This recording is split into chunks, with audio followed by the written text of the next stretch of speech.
അതിദരിദ്രമുക്ത സംസ്ഥാനമായി കേരളത്തെ പ്രഖ്യാപിക്കുമ്പോൾ ഇന്നും ദുരിതം അനുഭവിക്കുന്ന ഏറെ പേരുണ്ട് നമ്മുടെ നാട്ടിൽ. കൊല്ലം കോർപ്പറേഷന്റെ ഹൃദയഭാഗത്തുള്ള പുള്ളിക്കട കോളനിയിലെ ജനങ്ങൾക്കും ചിലത് പറയാനുണ്ട്. 100-ലധികം കുടുംബങ്ങളാണ് ഇവിടെയുള്ളത്.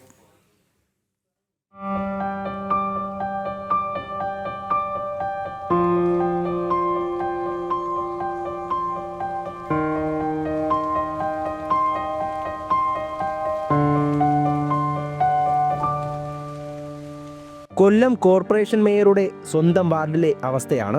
പുള്ളിക്കടയിലെ ജനങ്ങൾ ഏറെക്കാലമായി അനുഭവിക്കുന്ന ദുരിതങ്ങൾക്ക് ഇനിയും പരിഹാരമായിട്ടില്ല. പണ്ടെങ്ങോ പണിതു നൽകിയ ഷെഡുകൾ, ഒരു മുറിയിൽ 4-5 പേർ താമസിക്കുന്നു. ആവശ്യത്തിന് ശൗചാലയങ്ങളില്ല. സൗകര്യപ്രദമായി വസ്ത്രം മാറാനോ മലമൂത്ര വിസർജനം നടത്താനോ പോലും ബുദ്ധിമുട്ട് അനുഭവിക്കുന്ന കുടുംബങ്ങളുണ്ട് ഇവിടെ. ഈ 16 കൊല്ലം കൊണ്ട്, ഈ തീ പിടിച്ച് ഇത്രയും കാലം കൊണ്ട് ഇപ്പോഴല്ലാതെ കണ്ട് വേറെ ഏതെങ്കിലും ജില്ലകളുണ്ടോ ഇതേ ദുരിതമുണ്ടോ? 26 കൊല്ലം കൊണ്ട് കിടക്കുക. 26 കൊല്ലം കൊണ്ട് ഈ ദുരിതം അനുഭവിച്ചുകൊണ്ട് കിടക്കുക. ഇവരെന്തിനാ ഞങ്ങളെ ഇട്ടേക്കുന്നത്? പുഴുക്കളാണെങ്കിൽ ഞങ്ങളെ എന്തിനാ വിട്ടേക്കുന്നത്? എന്ത് കാര്യത്തിനാ? ഒരു കാർക്കെങ്കിലും എന്തെങ്കിലും ഉത്തരവാദിത്വം ഉണ്ടോ? വോട്ട് കാലത്ത് വരും, മുടുക്കി കയറും, അവിടെ കയറും, ഇവിടെ കയറും, എല്ലാവരും കാല് പിടിക്കും. അല്ല എന്തെങ്കിലും ഒരു കാര്യമുണ്ടോ? തീ കത്തിക്കാൻ കൂടി സൗകര്യമില്ല നമുക്ക്.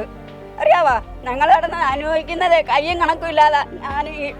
എൻ്റെ അക്കയും ഇവിടെ ആരും വരത്തില്ല. അവർ മേയറാണെങ്കിൽ അക്കരെ വരും, വന്ന് കാര്യം കണ്ടിട്ട് അവരങ്ങ് പോകും. ഇങ്ങോട്ട് വന്ന് എന്താ ഏതാന്ന് പോലും അവർ തിരക്കത്തില്ല. അതിദരിദ്രമുക്ത കേരളം പ്രഖ്യാപിക്കുമ്പോൾ തങ്ങളെ ആരും കാണുന്നില്ല എന്നതാണ് ഇവിടെയുള്ള ജനങ്ങളുടെ പരാതി. പണ്ട് തീ പിടിച്ചതിന് പിന്നാലെ പണിത ഷെഡുകൾ ദ്രവിച്ച് ശോചനീയാവസ്ഥയിലാണ്. പ്രദേശത്ത് മാലിന്യ കൂമ്പാരങ്ങൾ, മലിനജലം പോകാനുള്ള ഓടകളുമില്ല.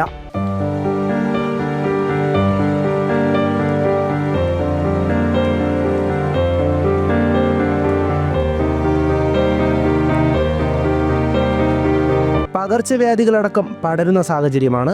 വോട്ടിനു വേണ്ടി മാത്രമാണ് ഇവിടേക്ക് പലരും എത്തുന്നത്. ഇത് ഇപ്പോൾ 10-40 കൊല്ലം കൊണ്ട് ഇടതും വലതും ഭരിച്ചുകൊണ്ടിരിക്കുന്ന കൊല്ലം കോർപ്പറേഷനിലെ ഒരു വടക്കംഭാഗം ഡിവിഷനിൽ പുള്ളിക്കട കോളനിയാണ്. ഇതിൻ്റെ അകത്തെന്ന് പറഞ്ഞാൽ 100 ഷെഡ് 26 കൊല്ലത്തിന് മുമ്പ് ഇവിടെ തീ കത്തിയായിരുന്നു കുടുംബങ്ങൾ മൊത്തത്തിൽ. അന്നേരം ഒരു 100 ഷെഡ് താൽക്കാലികമായിട്ട് ഇവർ വീട് വെച്ച് തരുന്നതിന് വരെ ഒരു 6 മാസത്തെ കാലയളവിന് വേണ്ടി വെച്ച് തന്നെയാണ്.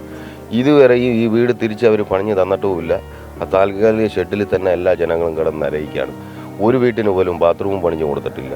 അതായത് വെറും അട്ടയും പുഴുക്കളെക്കാട്ടിയും നികൃഷ്ടപ്പെട്ട ജീവിതമാണ് ഇവിടെയുള്ള ജനങ്ങൾ ഇപ്പം അനുഭവിച്ചുകൊണ്ടിരിക്കുന്നത്.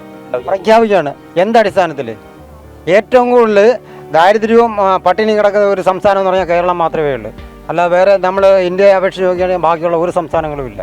എത്രയോ കോടിയിൽ സർക്കാർ എന്തെല്ലാമോ കാര്യത്തിന് വേണ്ടി ചെയ്യുന്നു. ഈ സിറ്റിക്കകത്തുള്ള മുതലാളിമാർക്കെല്ലാം ജോലിക്കാർ ഈ ഇവിടെ കിടക്കുന്ന പാവത്തുങ്ങളാണ്. എല്ലാ മുതലാളിമാരുകൾക്കും ഇവിടെ നിന്ന് പെണ്ണുങ്ങളും ആമ്പിള്ളാരും ഒക്കെ ജോലിക്ക് പോകുന്നത്. അപ്പോൾ ഈ നാട്ടിലുള്ള എല്ലാവർക്കും ഈ ജോലിക്കാർ ആവശ്യമുണ്ട്. അപ്പോൾ ഈ ജോലിക്കാർ താമസിക്കാനുള്ള ഒരു സൗകര്യങ്ങൾ ഒപ്പിച്ചൂടെ?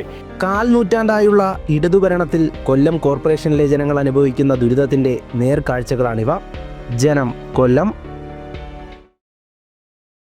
ഇതാണ് സർക്കാർ നിങ്ങൾ അല്പം മുൻപ് പ്രഖ്യാപിച്ച അതിദരിദ്ര കേരളം. ഈ പാവപ്പെട്ട മനുഷ്യരും നമ്മുടെ കൊച്ചു കേരളത്തിലാണ് ജീവിക്കുന്നത്.